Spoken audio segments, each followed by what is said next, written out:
জ্যেষ্ঠতম দুইজন বিচারপতির মধ্য থেকে রাষ্ট্রপতি একজন বিচারপতিকে প্রধান বিচারপতি হিসেবে নিয়োগ দান করবেন। এই বিধানই বাংলাদেশের বাস্তবতার এই সময়ের জন্য প্রযোজ্য। বাংলাদেশে বিচার বিভাগের যে বিচারক নিয়োগের যে পদ্ধতি তৈরি করা হয়েছে সেটা যদি কার্যকর হয় এবং আমরা সেই কার্যকর হওয়ার প্রক্রিয়ায় হয়তো এই বিধানে শুধুমাত্র জ্যেষ্ঠতার ভিত্তিতেই প্রধান বিচারপতি নিয়োগের প্রক্রিয়ায় যেতে পারবো, কিন্তু বাস্তব সময়ের বিবেচনায় আমরা এখন দুজনের মধ্যে একজন রাখার প্রস্তাব করছি। দ্বিতীয় বিষয় হচ্ছে তত্ত্বাবধায়ক সরকার গঠন।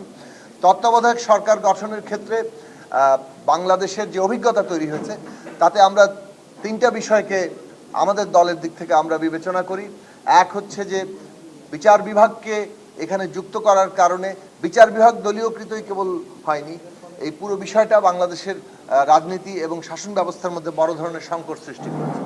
অন্যদিকে রাষ্ট্রপতি শেষ অপশন হিসেবে যে বিগত ত্রয়োদশ সংশোধনীতে রাখা হয়েছিল তারও আমরা ব্যবহার দেখেছি এবং সেই ব্যবহার পুরো রাষ্ট্রের প্রধানকেও একটা বিতর্কিত প্রতিষ্ঠানে পরিণত করে আমাদেরকে আরেকটা গুরুতর রাজনৈতিক সংকটে ফেলেছিল। সে কারণে আমাদের দিক থেকে আমরা বলেছি যে বিচার বিভাগ এবং রাষ্ট্রপতি এই দুই প্রতিষ্ঠানকে বাইরে রেখে তত্ত্বাবধায়ক সরকার গঠনের জায়গাতে যাওয়া দরকার এবং তত্ত্বাবধায়ক সরকার মূলত সে নির্বাচন পরিচালনা করবে এবং এই নির্বাচন বিষয়টা একটা রাজনৈতিক বিষয়। কাজেই এই রাজনৈতিক বিষয়ের ফয়সালা রাজনৈতিক প্রতিনিধি অর্থাৎ জনপ্রতিনিধিদের হাতে থাকা দরকার।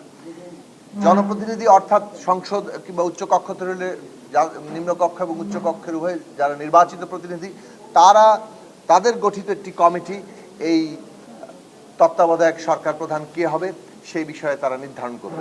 এ বিষয়ে নতুন একটি প্রস্তাব এসছে যে নিম্নকক্ষ এবং উচ্চকক্ষ মিলে 7 জন সরকারি দল এবং বিরোধী দলের প্রতিনিধিদের সমন্বয়ে একটি বাছাই কমিটি হবে। সেই বাছাই কমিটি তারা নাম প্রস্তাব করবেন, সেখান থেকে যদি ঐকমত্য হয় তাহলে তিনি প্রধান উপদেষ্টা হবেন, কিন্তু যদি ঐকমত্য না হয় তাহলে প্রস্তাবিত নামগুলোর উপরে র্যাঙ্ক চয়েস অর্থাৎ সকল উচ্চকক্ষের সদস্য সেখানে কিভাবে তাদেরকে 1, 2, 3 প্রত্যেক ব্যক্তির নামে তাদের র্যাঙ্ক চয়েস করবেন, সর্বাধিক যিনি ভোট পাবেন তিনি প্রধান উপদেষ্টা হবেন।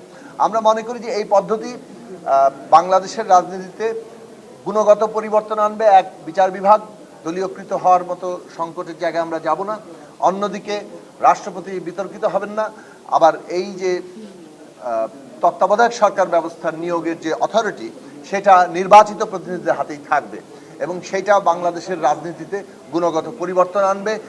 এই বিষয়ে যদিও এখনো পর্যন্ত কোনো সিদ্ধান্তই হয়নি, এটা যেহেতু নতুন প্রস্তাব, এটা আলোচনা হচ্ছে, সামনের দলগুলোর নিজ নিজ ফোরামে আলোচনা করে তারা মন্তব্য দিবেন, আগামী দিনে হয়তো এটা ঠিক হবে।